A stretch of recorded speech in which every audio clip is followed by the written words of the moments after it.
Kot zdravnik se na podlagi klinične prakse zagotovo izjemno dobro zavedate, kako pomemben je res dober, kakovosten, zaupen odnos med pacientom in med zdravnikom in kako je pravzaprav s tem pogojena, vsaj na določeni ravni, tudi uspešnost zdravljenja.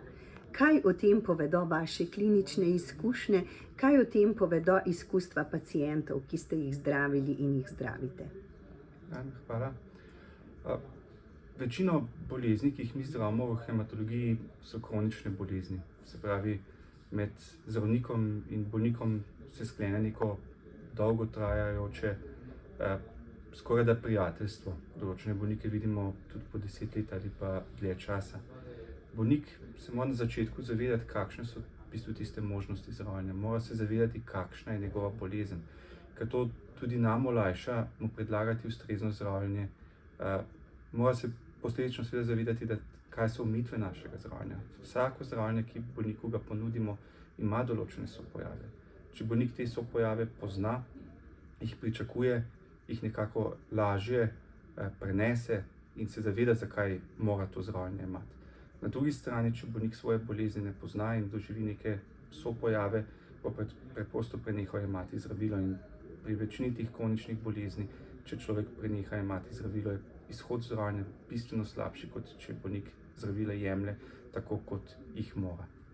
V tem smislu je pravzaprav dobra informiranost obolelega ključnega pomena, kajti sopojavi oziroma tudi neželeni učinki zdravljenja niso tako zelo redek pojav.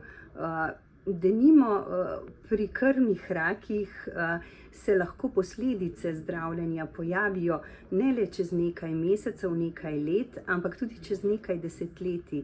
In takrat mora bolnik vedeti, kako se odzvati in poiskati ustrezno strokovno pomoč. Tako je, zdaj govorimo v bistvu o verjetno dveh različnih stvarih. Eno so tisti kasni zapleti, ki se zgodijo predvsem po nekih intenzivnih protokolih zdravljenja, lahko se pojavijo sekundarne levkemije, kjer je pomembno predvsem spremljanje teh bolnikov, predvsem če gre za mlajše bolnike, ki so v otroštvu preboleli rakavo bolezen. Moramo te bolnike spremljati in jim omogočiti, da koliko se da kvalitetno živijo in da poskusimo preprečiti nadaljnjo okvaro organov, če pravočasno ugotovimo in začnemo ustrezno zdraviti. Na drugi strani so pa seveda ljudje mogoče napačno razumejo, da vsa ta nova biološka zdravila, ki so prišla, pa tarčna zdravila, da so to zdravila, ki nimajo sopojavov. V bistvu ta nova zdravila imajo številne sopojave in problem je v tem, da so ti sopojavi pogosto drugačni kot tisti, ki jih vidimo pri kemoterapiji. Tam poznamo, vemo, da 10 dni po kemoterapiji pride do upada krvnih celic, zaradi tega imamo okužbe, so slabosti, spadanje las. Medtem ko pri teh bioloških zdravilih, ki jih ljudje jemljejo tudi po več let, po desetletje, pa se pojavijo drugi sopojavi, ki jih je včasih težje prepoznati. In pogosto ravno zaradi teh sopojavov, ki jih je težje prepoznati, ki jih tudi zdravnik lahko včasih težje prepozna, to vodi do ukinitve zdravljenja. Se pravi, bolnik mora biti zelo dobro informiran, katero zdravilo jemlje, kaj lahko pričakuje od tega zdravila, in da bo rezultat zdravljenja takšen, kot si ga vsi želimo. Kar se tiče možnosti zdravljenja različnih terapevtskih oblik, vemo, da je pravzaprav slovensko zdravstvo dobro, da obolelim zagotavlja veliko.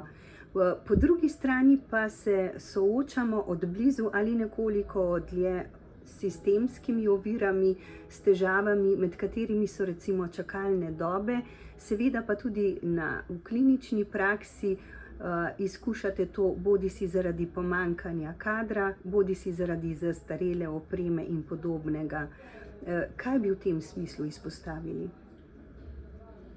Verjetno lep čas je slovenska medicina več kot dohajala v bistvu tiste standarde, ki jih imamo v Evropi. Še sedaj v bistvu glede možnosti zdravljenja dohajamo oziroma celo smo boljši kot večina drugih držav znotraj Evropske unije. Problem pa ostajajo predvsem kader ljudi, se pravi, vse manj je ljudi, ki se odločajo tako za študij za medicinsko sestro, diplomirano medicinsko sestro, kot tudi za zdravnike. In problem je, da ta manjko kadra se kaže pogosto šele z zakasnitvijo. vi z lahkoto lahko spravite novo zdravilo v državo. Če Evropska unija odobri zdravilo, boste zdravilo dobili. Problem je tem, če vi ne boste imeli kadra, ki zna to zdravilo uporabiti, če boste izgubili kader, ki zna postaviti pravilno diagnozo, če boste izgubili kader, srednje diplomirane medicinske sestre, ki bodo z temi bolniki delale, ki so seveda nadvse pomembne, ker so pogosto tisti prvi stik z bolnikom, tega se pa ne da potem zelo na hitro več popraviti. To pa lahko traja tudi več let. Tako da trenutno je verjetno velikega pomena, da poskušamo ta visoko usposobljen kader, ki še ima željo delati v zdravstvu, obdržati.